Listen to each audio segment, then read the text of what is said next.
Boa noite, bem-vindos ao Expresso da Meia-Noite, que entra hoje na sua 13ª série. O programa já está a ficar velhinho. Nós vamos ter várias novidades nesta próxima temporada do Expresso da Meia-Noite, embora reservamos as grandes mudanças para depois das eleições, não porque estejamos à espera da votação das pessoas, mas porque é só nessa altura que temos capacidade de mudar cenários, grafismo e também alguma interação com redes sociais que vamos iniciar logo na semana a seguir ao 4 de outubro. Apesar disso, e já estão a ver aqui mesmo ao meu lado, não é que o Nicolau Santos tenha desaparecido, embora esteja de férias, mas a partir desta edição, o Expresso da Meia-Noite vai contar sempre com 2 apresentadores de um grupo de 3, eu e o Nicolau Santos, cá continuamos, enfim, já um pouco cansados, e o Bernardo Ferrão, esperemos que com bastante mais energia que nós os dois. O Bernardo é editor de Política do Expresso, foi jornalista da SIC durante 15 anos e, portanto, passa a fazer-nos companhia aqui à sexta-feira à noite, à vez, entre mim, o Nicolau e ele. O Expresso da Meia-Noite regressa assim esta semana, numa semana escolhida a dedo, uma semana de um debate muito importante, aliás, de vários debates televisivos. Foi a primeira semana dos debates que estão a pôr frente a frente os vários candidatos às próximas eleições, e uma semana também marcada por muitas coisas, desde a saída da prisão de Évora de José Sócrates até então ao debate, e achei uma espécie de relançamento da campanha, dando mais ânimo ao Partido Socialista depois do debate de quarta-feira, e um reorganizar da campanha do PSD e do CDS, que estava, pelo menos nas sondagens, numa tendência de aproximação e até de ultrapassagem, numa tendência relativamente clara em todas as sondagens. Estamos assim então a cerca de 3 semanas das eleições, e para este programa convidámos a Teresa Leal Coelho, a vice-presidente do PSD, já aqui esteve esta noite no Jornal das 9. Muito obrigado por ter voltado e estar aqui no Expresso da Meia-Noite. Pedro Nuno Santos, é deputado do Partido Socialista. A Mariana Mortágua, deputado do Bloco de Esquerda e candidata nestas eleições por Lisboa. E o João Oliveira, deputado do PCP. E o Pedro Nuno Santos também é candidato pelo Partido Socialista pelo distrito de Aveiro.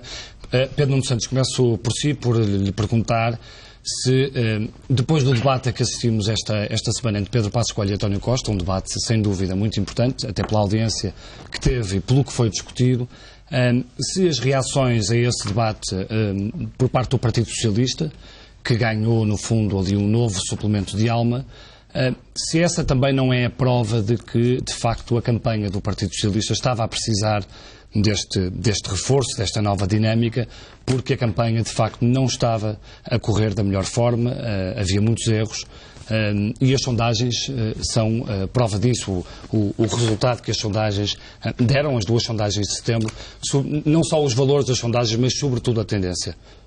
Bom, antes de mais, boa noite. De facto, o debate foi um debate muito importante para a campanha, para o Partido Socialista, julgo para o país, e verdadeiramente relevante nesse debate é aquele que é a mais-valia desta candidatura do Partido Socialista, que é mesmo António Costa. E tivemos um momento muito importante. Eu julgo até que nós podemos dizer que a campanha começou a partir do momento que Passos Coelho deixou de poder continuar a esconder-se. Foi isso que foi fazendo até agora. Eu presumo que o PSD vai reavaliar a estratégia que foi definida até agora, porque Passos Coelho foi se escondendo atrás do PS, atrás do passado, atrás da Troika, atrás do governador do Banco de Portugal, fugindo às responsabilidades daquela que é a sua própria governação. E desse ponto de vista foi um debate importante, porque trouxe para o centro desta campanha alguém que estava fugido da mesma. E por isso, obviamente, que o Partido Socialista se entusiasmou com o debate, mas não foi apenas o PS que achou que António Costa, de facto, esteve muitos pontos acima do Primeiro-Ministro. Marcelo Rebelo de Sousa, veja lá José Manuel Fernandes. Pedro Nuno Santos, não foi já a minha pergunta, mas o Partido Socialista entusiasmou-se porque, de facto, a campanha estava muito complicada para o Partido Socialista e foi preciso que este debate desse este novo empurrão ao PS? Não, entusiasmou-se porque, de facto, foi um momento em que, onde mais de 3 milhões de portugueses puderam ver as diferenças entre 2 candidatos a Primeiro-Ministro não só à vontade de António Costa com o seu programa e com o confronto com Passos Coelho, mas também a dificuldade de Passos Coelho em dar respostas, em assumir as suas responsabilidades.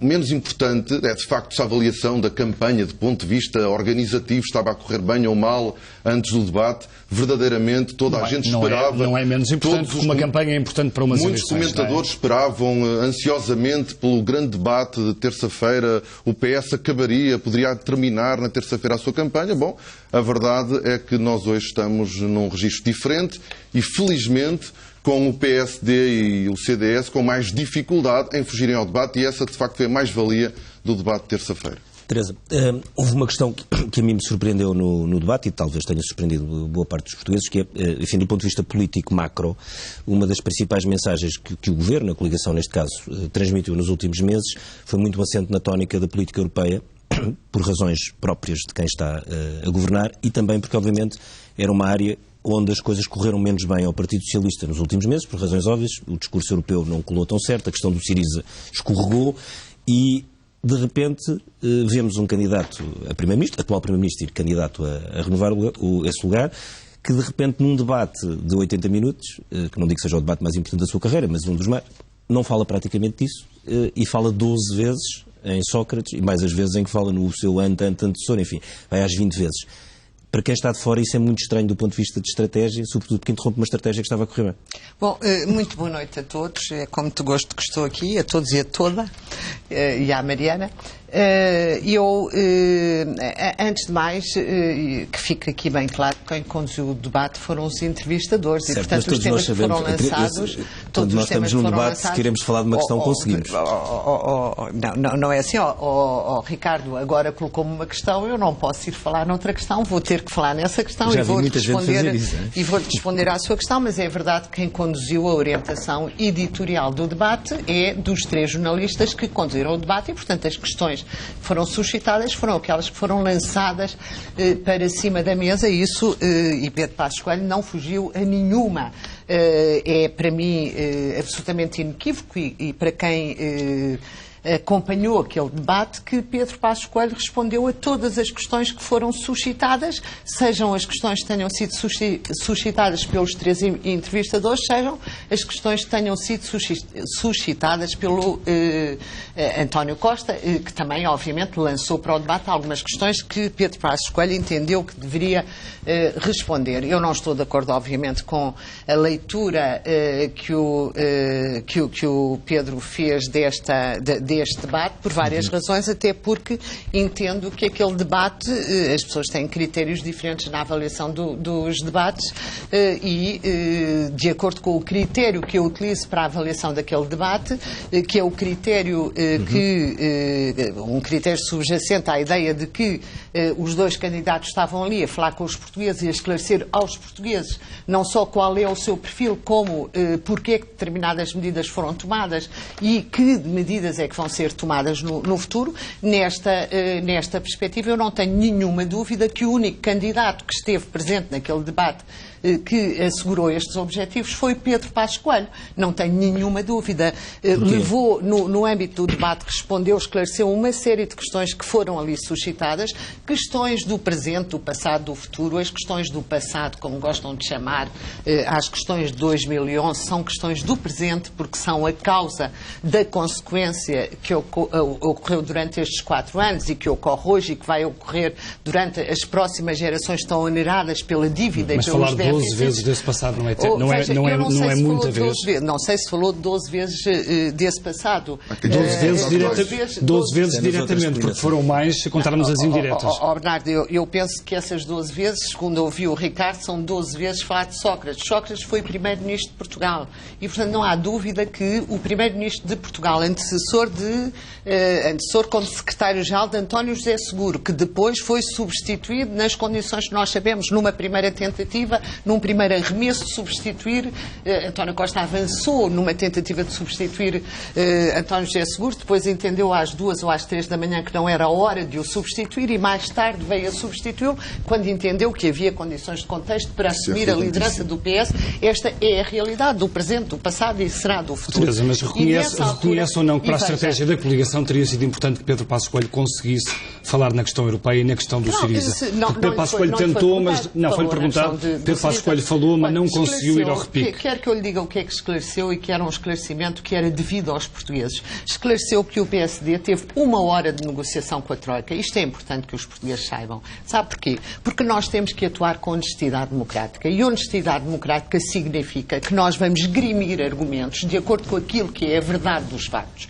E a verdade dos factos e a verdade do nosso pensamento e a verdade da nossa estratégia e da nossa visão para o país é que deve ser confrontada. Nós não devemos fazer um debate político a escamotear aquilo que é a verdade dos outros para evitar que os portugueses possam escolher em razão de ponderar 2 verdades.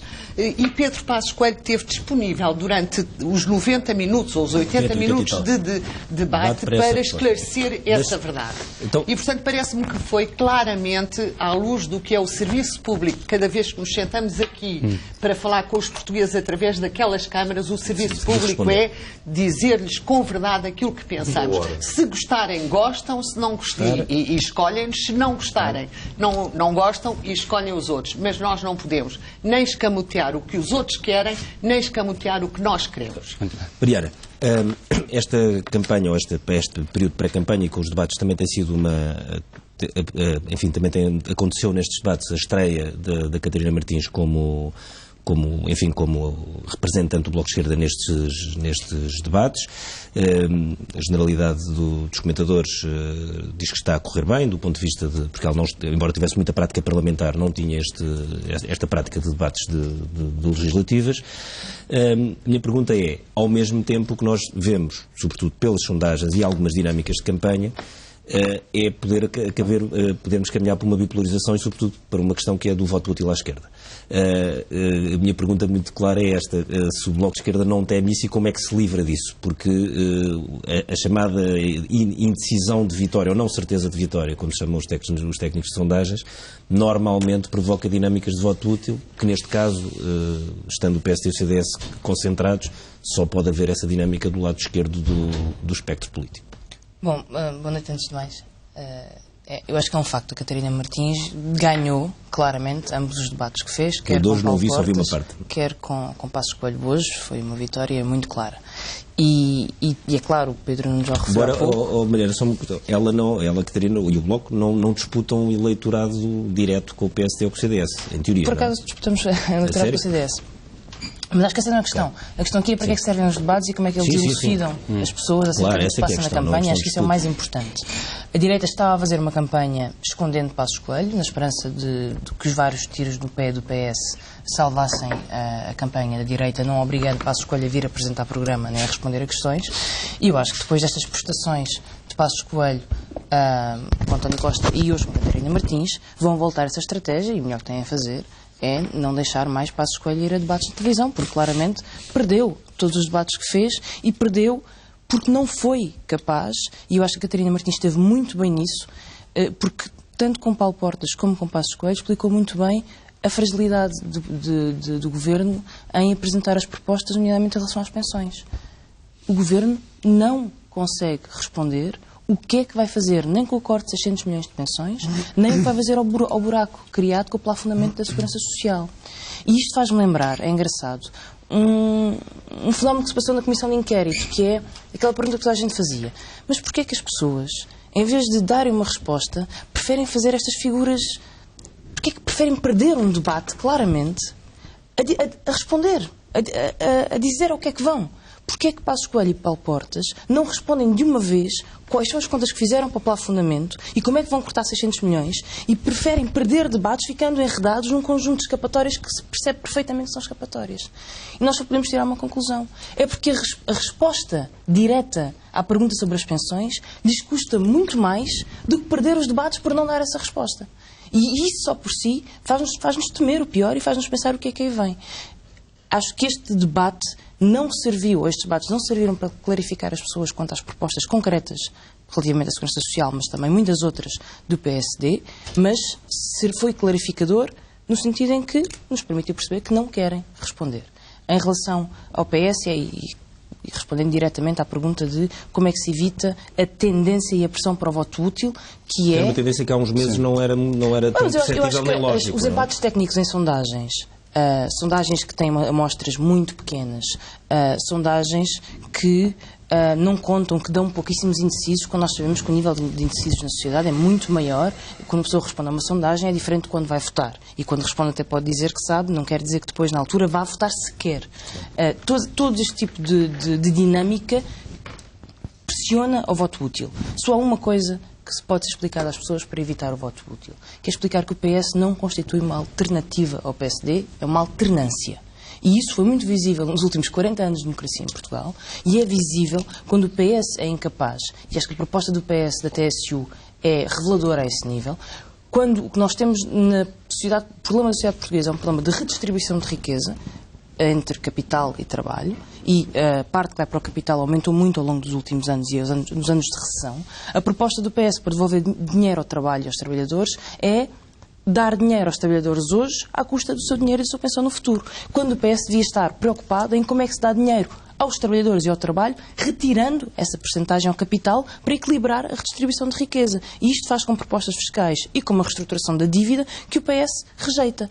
E a partir do momento em que rejeita a reestruturação da dívida, rejeita uma profunda reforma fiscal e está condicionado pelo pagamento da dívida, pelo tratado orçamental e pelas regras do déficit, não tem margem de manobra para implementar qualquer programa de esquerda. Portanto, é uma alternância, não há uma alternativa aqui que Deixa-me passar então para o João Oliveira. João, esta pergunta que se fez à Mariana pode-se fazer também ao PCP. Esta dramatização do voto útil e esta tendência para a bipolarização é também um problema complicado para o Partido Comunista Português. Eu julgo que é um problema complicado para a democracia, sobretudo cultivar-se a ideia da bipolarização a partir de falsificações do processo eleitoral. A ideia de que as pessoas estão a escolher primeiros-ministros é uma falsificação que conduz à bipolarização, que por sua vez arrasta essa discussão do voto útil. Mas não é isso que sempre acontece, as pessoas não estão a escolher primeiros-ministros. Vou dizer isto, se as eleições fossem tratadas por aquilo que são efetivamente, eleição de 230 deputados por distritos, discutindo-se as propostas e os programas nacionais e aqueles que são apresentados para os distritos, a partir das ideias e das propostas e dos posicionamentos de cada partido, certamente essa preocupação com o voto útil acabaria por se dispersar, porque a falsificação central da ideia da eleição do Primeiro-Ministro desapareceria. E eu julgo que há elementos concretos que contribuem para isso. O nosso Parlamento tem 5 partidos ou 6, contamos com os verdes, e embora os verdes sejam em coligação, e é possível que nestas eleições possa vir a ter 6 ou 7. Portanto, as pessoas não concentram o voto. Mas eu não estou com isto a dizer que se deve concentrar neste ou naqueles, que se deve concentrar em 2 ou em 5. Estou a dizer é que esta questão do voto útil que o Leonardo estava a colocar é uma questão que é secundária de uma outra, que é a questão da bipolarização e, sobretudo, do enfoque que é dado. E reparem, o tratamento que é dado aos diferentes debates contribui para isso. O facto do debate entre Passos Coelho e António Costa ter sido transmitido nos 3 canais em sinal aberto, ao contrário de todos os outros debates, contribui necessariamente para isso. Portanto, a ideia do voto útil é uma coisa que resulta... Há 4 anos eram em sinal aberto. Exatamente. Portanto, a ideia do voto útil é uma coisa que acaba por ser secundária dessa primeira ideia e, sobretudo, desse objetivo de bipolarização. Agora, nós não estamos propriamente preocupados com a ideia do voto útil tal como ela resulta de encarar as eleições como se isto fosse uma corrida de atletismo. Há a tendência de encarar as eleições como se isto fosse uma corrida de atletismo, em que o que importa é quem chega primeiro. E nós procuramos construir a mensagem inversa, que o que importa é a composição da Assembleia da República. Porque é isso que efetivamente está em jogo. É a eleição de 230 deputados e a composição que sai da Assembleia da República. Reparem, este aspecto tem sido... por vezes acaba por ser abordado, mas muito raramente. Aquele resultadão das sondagens a que a coligação PSD-CDS se agarra significa, na melhor das hipóteses, é uma perda de 17 pontos percentuais em relação àquilo que tiveram em 2011. Como é que alguém pode achar que é uma vitória ter menos de 17 pontos percentuais do que teve em 2011 e ter menos umas dezenas de deputados na Assembleia da República? Só a partir de uma construção que coloca a análise das eleições naquele enfoque de quem é que fica à frente. Ora, o que importa não é quem é que fica à frente, é qual é que é a composição da Assembleia da República. Se a coligação PSD-CDS fica reduzida a menos de 17 pontos percentuais do que teve em 2011, isso tem necessariamente um reflexo nas condições que na Assembleia da República podem existir para se encarar uma perspectiva diferente. Se o PS não assumir um posicionamento que seja o de repetir exatamente o que o PSD e o CDS propõem. E, portanto, aí é que está a discussão a seguir. Agora, a utilidade do voto deve ser colocada para cada um em função daquilo para que serve um voto. Um voto que sirva para cortar salários ou pensões serve de pouco a quem trabalha ou a um pensionista. Um voto que sirva para encerrar mais serviços de saúde serve de pouco a quem precisa de recorrer aos serviços de saúde. Deixa-me aproveitar. E, portanto, a utilidade do voto deve ser avaliada para cada um em função daquilo para que serve, efetivamente. Deixe-me aproveitar esta sua resposta para recentrar também no debate de quarta-feira e para lhe perguntar o que é que o incomodou mais. Foram as respostas de António Costa sobre o que pretende fazer na Segurança Social ou a falta de respostas de Pedro Passos Coelho sobre o que pretende fazer também nessa área? Olha, particularmente incomodaram por duas coisas. Primeiro, a forma como o debate é reduzido a quase zero a partir de acusações, da barganha, daquilo que normalmente se designa pela barganha política e das 12 repetições do nome do antigo Primeiro-Ministro e de uma discussão que acrescenta pouco ao debate político e contribui pouco ao aprofundamento. Exatamente. E, por outro lado, o pouco aprofundamento de questões que são decisivas para os portugueses. Os portugueses precisam de saber como é que vão ser pagos os salários, como é que vão recuperar os direitos no trabalho que lhes foram retirados ao longo dos anos, como é que vão recuperar o direito à pensão. E essas questões foram, de facto, pouco aprofundadas. E eu queria dizer-vos isto esta sensação com que eu fiquei, testei nos últimos dias. E, de facto, as reações das pessoas ao debate são de uma completa incompreensão. Como é que, num momento destes, como é que com o país mergulhado na situação em que está, não se conseguem aprofundar questões como estas? Como é que num debate daqueles fica completamente arredado o tema da educação? Como é que as questões relacionadas com a política fiscal ficam embrulhadas numa questão que tem a ver com a sobretaxa, com a devolução de metade da sobretaxa agora, metade depois, ou das condições que há para devolver a sobretaxa, nos termos que o Governo aprofundou? Quando as questões fiscais vão muito para lá disso e quando os portugueses, infelizmente, se sentem no IRS que pagam, no IRC que estrangula as pequenas e médias empresas, no IVA, com que são perseguidos no trabalhadores independentes, como é que todas essas questões que se refletem no dia-a-dia das pessoas acabam arredadas de um debate que devia ter alguma profundidade e acabou por não ter? Uma das questões que a Mariana estava a levantar, a questão de quando o Bloco ou o PC também olham para o PS, nomeadamente na questão da Segurança Social, e dizem que, enfim, é uma coisa que não é igual ao que o PSD e o CDS propõem, até porque não há bem uma proposta clara de parte da coligação, mas há uma questão que pode ir dar ao mesmo, no sentido em que é verdade que o modelo macroeconómico do PS coloca mais dinheiro, enfim, nas pessoas, nas famílias, se quisermos, no imediato, mas com um corte numa pensão posterior e, portanto, faz a circulação, se quiser usar a expressão da Mariana, dentro do trabalho sem afetar o capital. Antes de mais, deixe-me só dar aqui uma nota sobre a questão do voto útil. Eu tenho muito respeito pelo PCP e Bloco. Quem me conhece sabe que estou a dizer a verdade. Agora, as coisas são como são e só há um partido que pode derrotar a coligação de direita em Portugal e esse partido é o Partido Socialista. Para que política? Essa é a questão. E é verdade. Mas eu não fico só por ganhar. E também não é credível, e nem fica bem ao PCP nem ao Bloco, passar a ideia de que o PS e o PSD e o CDS têm programas muito parecidos. E eu quero desde logo dizer aquilo que é fundamental para todos nós, e eu digo para todos nós portugueses, mas já agora para os três partidos à esquerda em Portugal, o PS, o PCP e o Bloco de Esquerda. E é o Estado Social. E basta olhar ali para aquele programa eleitoral e para o programa eleitoral do Partido Socialista e não vão ver em lado nenhum justificações com a liberdade de escolha para privatizar a nossa escola, a nossa saúde pública, nem a segurança social. Nós não temos nenhuma proposta de devolução a outras instituições dos nossos hospitais e nós, como sabem também, somos contra o financiamento de escolas privadas onde há oferta pública. Mas é essa política. São duas visões da sociedade diferentes, duas visões completamente diferentes do papel do Estado e não é credível aos olhos do eleitorado de esquerda. João, eu ouvi-vos com atenção. E eu não quero estar aqui sequer a fazer um debate a defender o voto útil. Aquilo que eu estava a dizer, aquilo que é evidente para todos, presumo eu, que nem o Partido Socialista tem um programa igual ao do PSD-CDS e que, de facto, o Partido Socialista é mesmo o único partido que pode derrotar a coligação de direita, de qual o povo português já está cansado. Como dizem, aliás, as sondagens, não estou só a falar do PS. E o Partido a maioria esmagadora...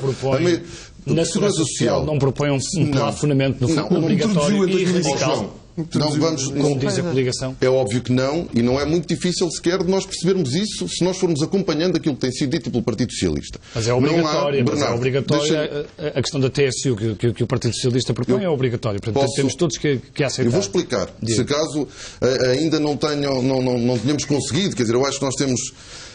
há uma alteração de sistema na proposta. Nem a coligação tem conseguido.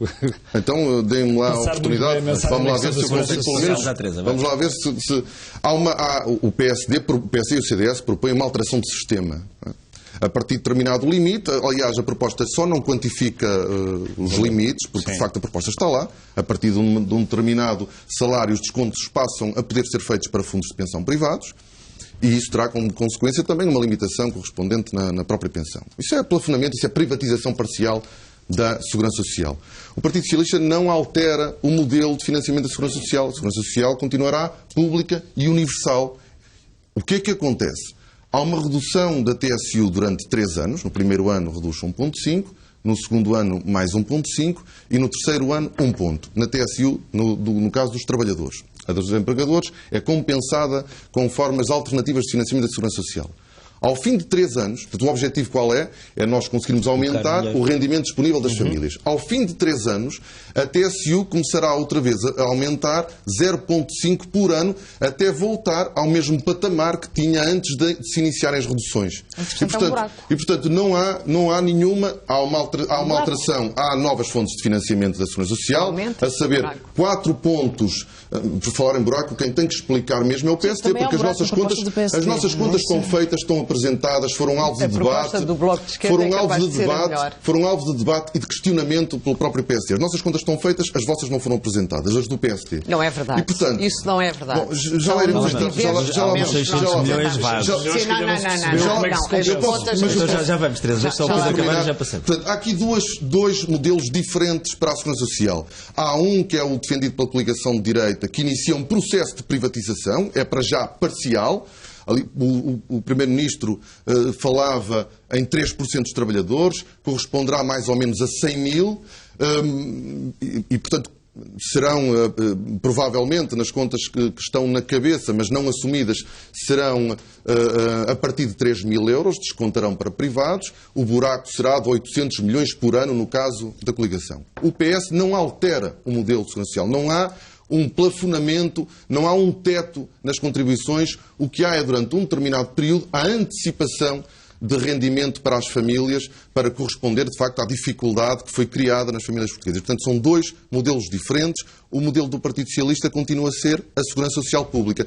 Deixem-me lembrar que em 2007 foi feita uma reforma da Segurança Social, elogiada pelas instituições internacionais, e Portugal foi mesmo o único país que, no quadro da negociação do memorando, não teve a imposição de fazer uma nova reforma da Segurança Social. Ao contrário daquilo que foi imposto à Grécia, à Irlanda e à Espanha. Teresa, há uma coisa que é verdade e com toda a frieza. Não há nenhuma privatização. O modelo do PS terá as suas vantagens e os seus problemas e as suas críticas. Está feito, é público, já foi auditado por todo tipo de gente, O modelo PSD é obviamente mais vago. Isso não há nenhuma discussão sobre isso. Porque a posição do PSD foi muito clara relativamente a essa questão. A reforma da Segurança Social tem que passar por um acordo de regime. Isto é uma coisa que qualquer português... É uma questão que qualquer questão... Não dizer nada, não. É dizer desde logo que tem que ter uma previsibilidade e depois uma sustentabilidade para o futuro, de tal forma que as pessoas possam ter confiança, de tal forma... Eu gostaria de terminar. Não, vamos com o modelo do PSD. Eu gostaria de terminar, mas de qualquer forma já voltei a essa questão. Há aqui só um conjunto de pontos. O primeiro ponto é, eu ouço os comentários da Mariana Mortágua como do João Oliveira relativamente a esta matéria, mas não encontro, não vi ainda nenhuma proposta, seja do Bloco de Esquerda, seja do PCP. Existe, está qualificado. Não encontro nenhuma proposta. Eu vou passar a mimetizá-los e também interromper. E, portanto, não vejo também nenhuma proposta relativamente a esta questão. Depois, em relação ao Bloco de Esquerda e ao PCP, eu quero também chamar a atenção que tudo o que é despesa que é sustentada como devendo ser assegurada pelo Estado, ou seja, assegurada pelos contribuintes, terá que ter a correlativa receita. E as receitas do Estado português são receitas fiscais, o que significa que nós, como sustentamos que as receitas fiscais, ou melhor, que os impostos devem descer, naturalmente que também sustentamos que a despesa deve ficar no quadro dessas receitas sem qualquer tipo de dúvida. Depois não me importa ser madrinha desta coligação que aqui vejo à minha frente. O Pedro Nuno Santos referiu várias vezes a coligação de direita, não sei de que coligação é que está a falar. Estamos a falar de uma coligação de centro, eu sei que optaram por essa narrativa, é mais um truque de comunicação na campanha eleitoral. Prefiro Portugal à frente, porque é o nome da coligação, a menos queira que eu trate por coligação de esquerda esta sintonia. Desculpa lá, nós não estamos a candidatar coligados. Sabe porquê? Não estão a candidatar-se coligados, mas em vez de fazermos debates com base em epítetos que são truques de comunicação, então, podemos fazer debates com base naquilo que são as propostas eleitorais que cada um de nós, e é verdade, como eu há pouco dizia, desta realidade. É só isso. Eu não gosto de ver o Portugal à frente apelidado de coligação de direita e, portanto, deixo aqui este registro, porque não é disso que se trata. É uma coligação decente. Agora vamos voltar. Como queira, é uma coligação que oferece propostas aos portugueses. É uma coligação que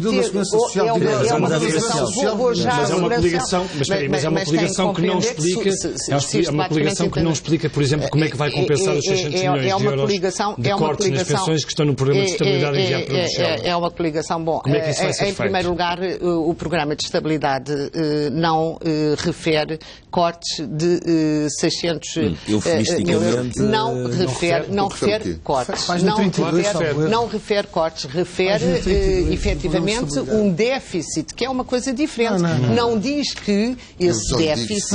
Não diz que acaba por ter que haver um corte. Só que esse salto mental vai lá dar. Mas a Ministra das Finanças depois disse... É um efeito combinado de medidas da aumento da receita e de corte das despesas. Apesar de eu integrar uma coligação que tem maioria absoluta de eleitores a sustentá-la, estou aqui em 1/3 para 2/3 agora. Isso é uma opção. Ainda fico a fazer esse debate com... também a avaliação do Ricardo do Bernardo. Mas a verdade é esta, e nós não podemos escamoteá-la. É evidente que que o programa de estabilidade refere esse déficit de 600 milhões, porque ele existe e está reconhecido. E a Ministra das Finanças depois disse que podia ser necessário assumir os cortes das pensões em pagamento.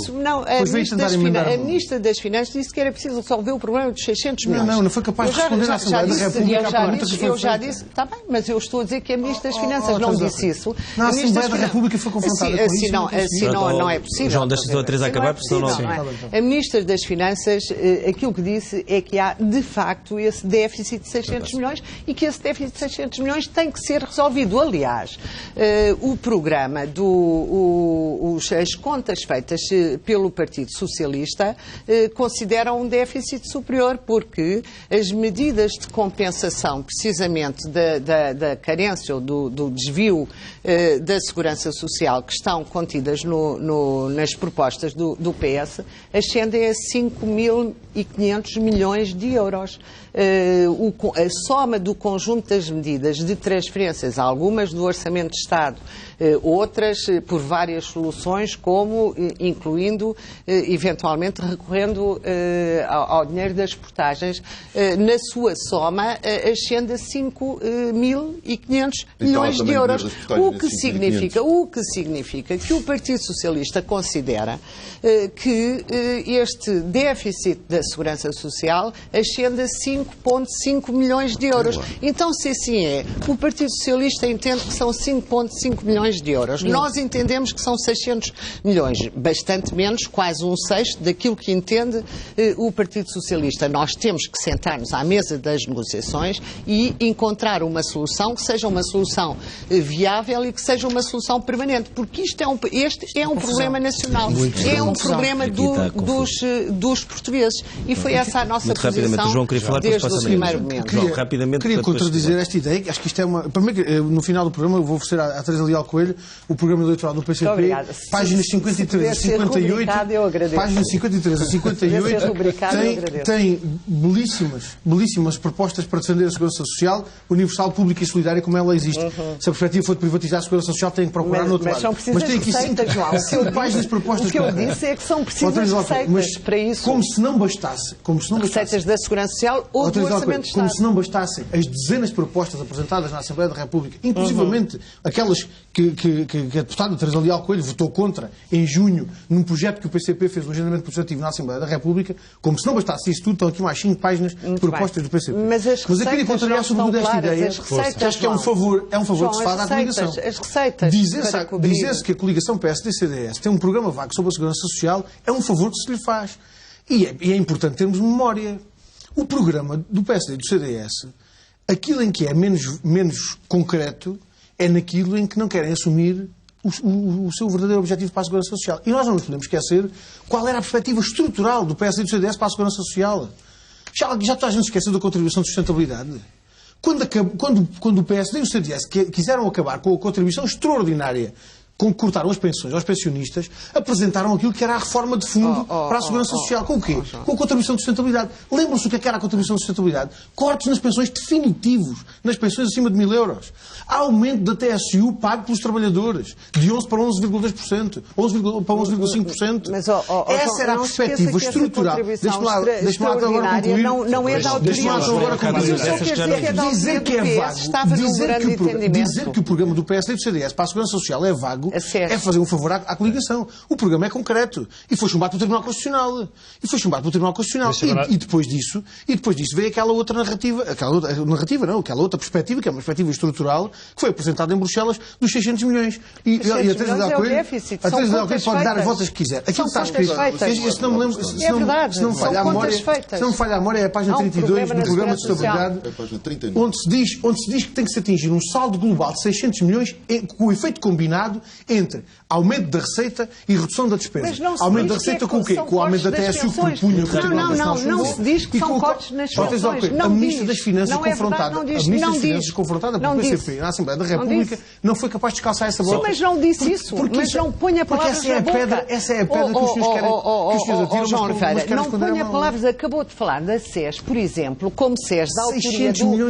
Acabou de falar da SES como tivesse sido a autoria do PSD e do CDS-PP quando a SES estava... Foi a obra do Espírito Santo.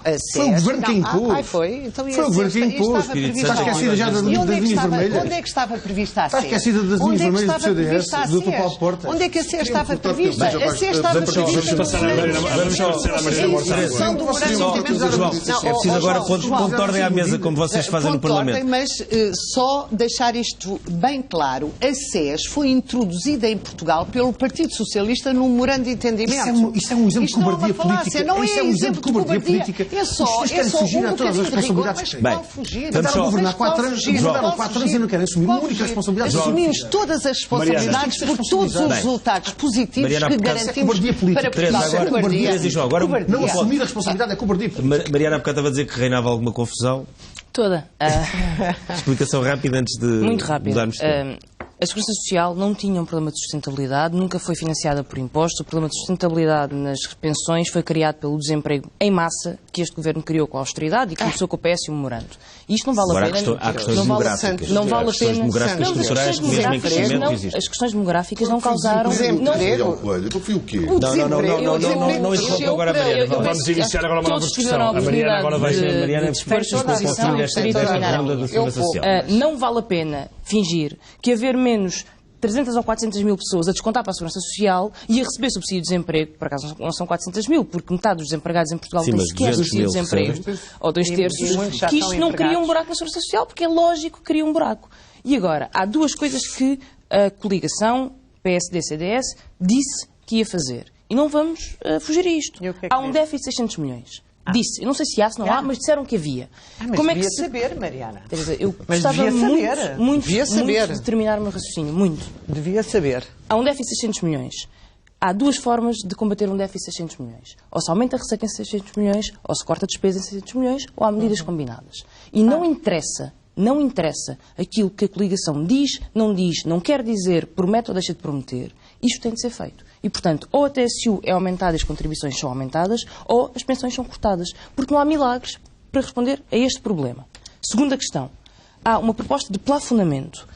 Isto está estudado. Em qualquer sistema do mundo, a passagem de um modelo atual, viu, que nós temos, cria um buraco no temporal, que nós temos ao longo do tempo, para um modelo de capitalização, até fazer a curva, cria um buraco. Sim, isso é técnica. Pronto, é técnico, não há como não criar um buraco. Nenhuma, mesmo os defensores do modelo, ninguém discute. Passos Coelho sabiam, chamados custos de transição. Passos Coelho sabiam.